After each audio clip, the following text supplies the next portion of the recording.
story starts before I was even born. When my mom was recently married, she lived in an apartment with my dad on the third floor, which was the top floor of the small building. But besides their bedroom, there's also a room for my half-siblings, my dad's children, for when they came to visit him.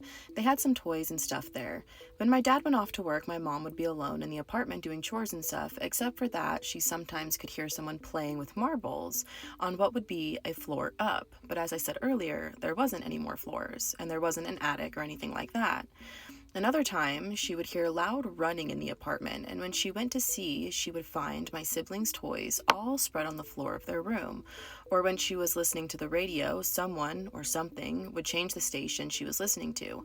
It's not like the signal was lost for a second. The thingy you rotated to change the station was literally moved.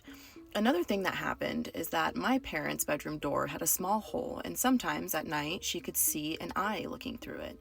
And when she went to the bathroom at night, sometimes she would see standing figures on my siblings' room, like a small figure, a little boy, with what seemed like blonde hair and a red sweater. Pause, hold it right there. I don't know what fucking movie it is, but there's a movie when the guy goes up to the door and he goes to look through the peephole and then someone stabs him through the peephole. That movie is what I think about every single time I think about someone looking through like a keyhole or looking through a peephole. That's literally the movie that plays in my mind. Catch me asking who's there like I'm in a fucking horror movie before I look through one of those things. Secondarily, there's kids involved in this. Ghost children. And what do we say about that? What do we think about that? Ghost kids are creepier than shit. Yes, they are. At this point, I think that anyone would be terrified, but my mom wasn't that scared. Brave Latin woman. She knew it was a child playing and that the spirit presence didn't feel evil or anything. At most, he was kind of mischievous, so she let it be for some time. But one day, she felt curious about everything that was happening, so in a very Hollywood movie style, she went to investigate. She went to ask the doorman of the building complex about it, and he told her that she should go ask the neighbors in the other building of the complex that also lived on the third floor because they used to live in the apartment where my parents were living now, and they asked to be moved to another apartment. So our girl went to talk to them. I know that's right.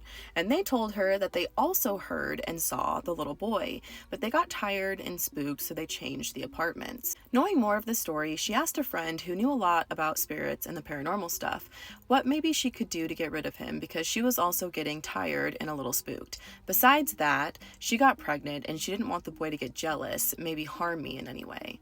And her friend gave her two choices. The safe one implied a lot of work that my mom didn't want to do, cleaning the house, energy, putting some herbs and salt around the house, the works. But my mom wasn't a big fan of that witch stuff, so she obviously chose the more dangerous option. Insert eye roll emoji here, so very, very upset about that. Her friend told her that if it was a good spirit, he would go or leave them alone if my mom screamed at